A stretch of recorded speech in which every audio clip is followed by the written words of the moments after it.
Ingrid, ¿cómo estás? Okay, I hope all of you are fine. Um, so I would like to start my talk with a question.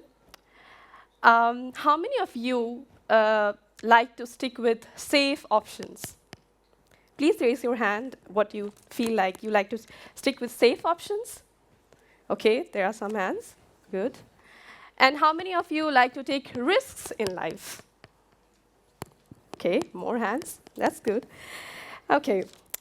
So next, I will like to talk about a lady who has been an inspiration to me. Now, she's not a very popular woman, but she is someone whom I have known since some years. Riko Abe.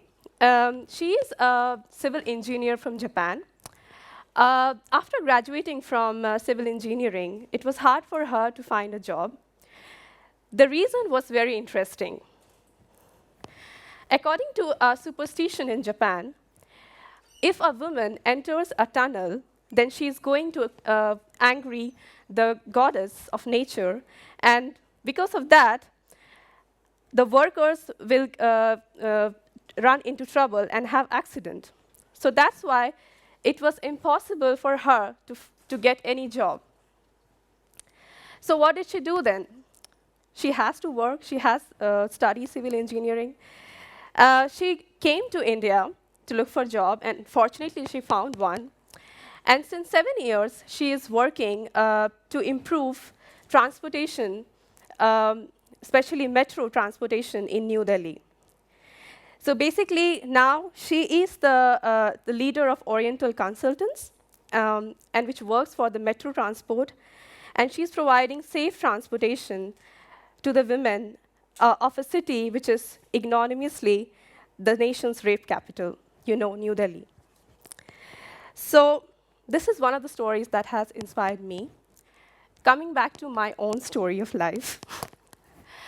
I was born in India, in a city called Bhagalpur, which is in the east of India. My childhood was pretty normal. Until 17 years, I lived with my parents, and it was quite normal, went to school, did well at school. I was the quintessential Indian girl who tries to do well at everything. Um, and soon after I graduated from high school and went to university studies, um, after 6 months of my studies, I realized that what I was doing was not really what I wanted to do. So I was into IT engineering, and I wanted to do more of electronics. And that was a little bit of a troublesome time. Why? Because in most of the Asian countries, including India, you're not, or you can take a gap year after your high school, but it's not normal. Whereas in Europe or in most of the Western countries, it's normal to take a gap year. So here I was in a situation where I felt that what I was doing was not right, and I had already paid a lot of tuition fees, which was not funded from my side, which was funded from my family, and coming from a middle-class family, um, it was not an easy decision for me to really drop the course. But one fine day in 2008, with a lot of hope that my father would really understand my situation, I just called him and said, "Hey, Dad, listen, this is not working. I have to change it. I have to do something what I really feel about." So fortunately, I was lucky enough to have parents who were understanding and said, "Look, if you don't really think that this is what you want to do, go ahead and do what you feel is interesting." So after a few months, I started engineering with electronics field. And this time I had moved much further from home. So I had moved to the west of the country. Um, Initially, there were a lot of doubts in my mind because I had already had a gap year in which basically I didn't learn anything from schooling. I had actually, I was a little bit back from my high school friends.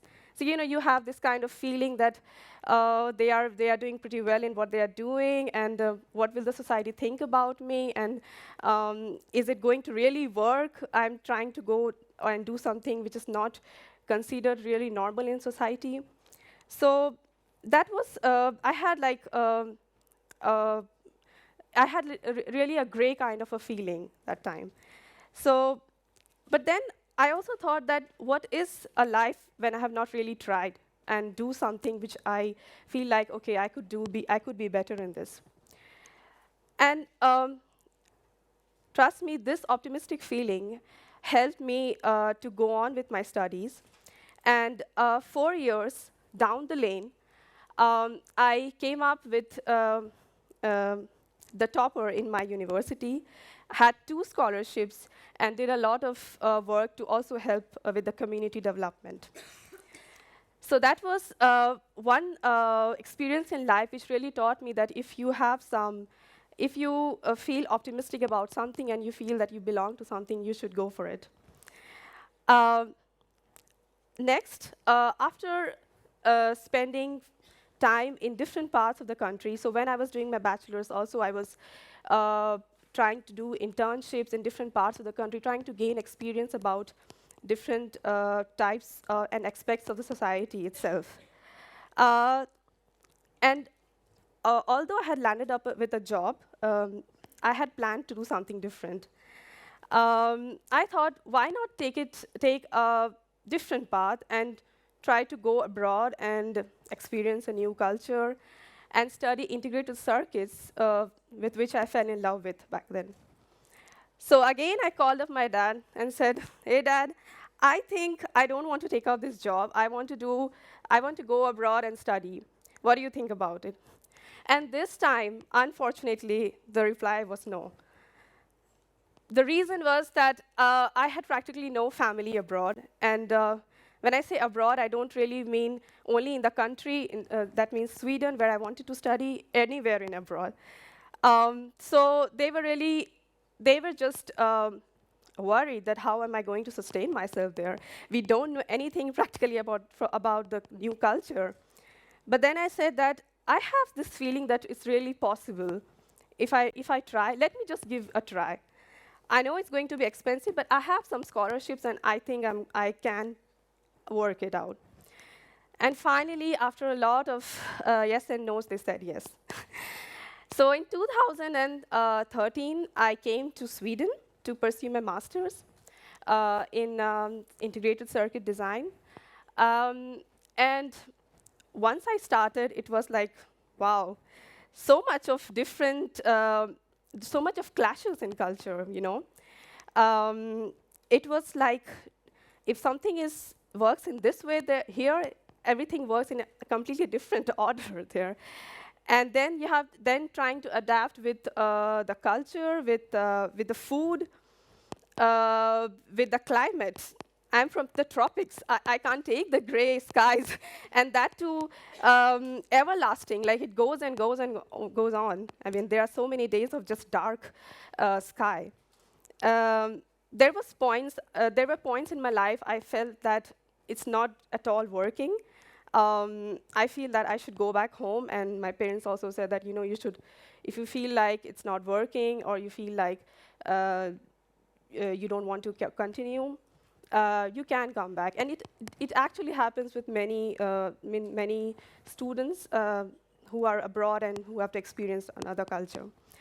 But then again, I don't know, something stuck to me. Like, there is something gotta get me. I mean, there is something for me which is going to work.